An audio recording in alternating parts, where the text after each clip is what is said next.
Hello, good morning friends. ഇന്നൊരു long video ഇടാമെന്ന് വിചാരിച്ചു. ഇത് ഇഡ്ഡലിക്കുള്ള മാവാണ്. നന്നായി പൊന്തി വന്നിട്ടുണ്ട്. ഇതിൽ ഉപ്പിട്ടിളക്കി ഇങ്ങനെ ചേർത്തു. ഞാൻ രാവിലെയാണ് ഉപ്പിടാറ്. പിന്നെ ഇത് തക്കാളി ചട്നിക്കുള്ള ഒരു ഒരുക്കം. എന്താ മോനെ ഇതിൻ്റെ വീഡിയോ ഇട്ടിട്ടുണ്ടായിരുന്നു. പിന്നെ ഇതിൽ വെളുത്തുള്ളിയും കറിവേപ്പിലയും ഒക്കെ ഇട്ട് ഉള്ളിയെല്ലാം ഇട്ട് മൂത്ത് വരുമ്പോൾ തക്കാളി ഇട്ട് വറ്റൽമുളകും കായൊക്കെ ഇട്ട് നന്നായിട്ട് ഇളക്കും. ആവശ്യത്തിന് ഉപ്പിടുക. എന്നിട്ട് മൂത്ത് വന്നു കഴിഞ്ഞാൽ അത് ഓഫാക്കി അത് തണിയാൻ വെച്ച് അതിന് ശേഷം നന്നായിട്ട് മിക്സിയിലിട്ട് അരക്കുക.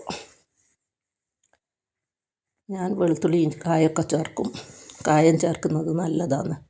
ഗ്യാസ് പോലത്തെ അതിനൊക്കെ അസിഡിറ്റി അതിനെല്ലാം നല്ലതാണ്. ഏത് ഫുഡിലും വേണ്ടുന്നതിൽ കായം ചേർത്താൽ നല്ലത് തന്നെയാണ്. പിന്നെ ഇത് സാമ്പാർ വെക്കാൻ പിന്നെ ഉഴുന്ന് പരിപ്പും കുറച്ച് തോരപ്പരിപ്പും ഉലുവയും ചേർത്തിട്ട് എടുത്ത് വെച്ചത്.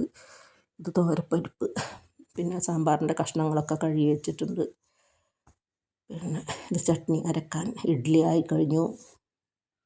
ഇതാ ചട്നി റെഡി.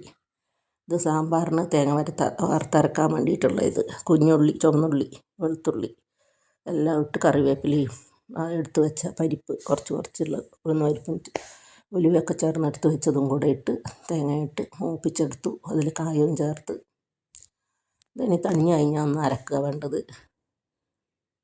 കഷ്ണങ്ങളെല്ലാം വേവിച്ചെടുത്ത് വെച്ചിട്ടുണ്ട്. പിന്നെ മുരിങ്ങക്കായും വെണ്ടയ്ക്കയും പരിപ്പും മറ്റുള്ള കഷ്ണങ്ങളും വെന്ത് കഴിഞ്ഞാൽ ഞാൻ ചേർക്കാറുള്ളൂ. ഇത് അരച്ച് വെച്ചു. തയ്യാറ്. സാമ്പാറും ഇഡ്ഡലിയും തയ്യാറായി കഴിഞ്ഞു. നല്ല ടേസ്റ്റ് ഉണ്ട്. നിങ്ങളും ഇങ്ങനെയാണോ ഉണ്ടാക്കാറുള്ളത്? ഇത് മുന്നേ ഇതുപോലത്തെ ഒരു വീഡിയോ ചെയ്തിട്ടുണ്ടായിരുന്നേ. കാണുന്നവരൊക്കെ ഒന്ന് സബ് ചെയ്യുക, ലൈക്ക് ചെയ്യുക, ഷെയർ ചെയ്യുക. പിന്നെ ഇതിൻ്റെ വീടിൻ്റെ ഒരു ഭാഗമാണ് കാണിക്കുന്നത്. എന്താ വെച്ചാൽ ഉണ്ടല്ലോ, നിറയെ തേക്കലയാണ് വന്ന് വീണ്. സഹിക്കാൻ വയ്യാതെ തേക്കല. എൻ്റെ കിണറിൻ്റെ ഭാഗവും കൂടിയാണ്. എന്ത് ചെയ്യാനാ? പിന്നെ അത് ഞാൻ വിചാരിച്ചൊന്ന് വീഡിയോയിലിടാം.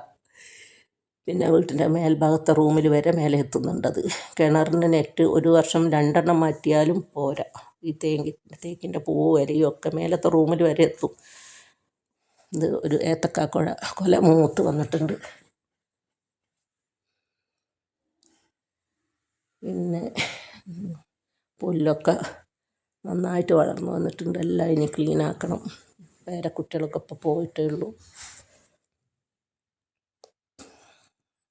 അങ്ങനെ കണ്ടോ, തേക്കിൻ്റെ മരം ഒന്നൊന്നുമല്ല, അതൊരു 3-4 എണ്ണം ലൈനായിട്ട് ബാക്ക് സൈഡോളം ഉണ്ട്. എല്ലാം എൻ്റെ മുറ്റത്തേക്കാണ്. മുറ്റത്തേക്കും റൂമിലേക്കും ഒക്കെ. നിയമപാലകർ വല്ലവരും ഇത് കാണുന്നുണ്ടെങ്കിൽ ഇത് ശരിയാണോ?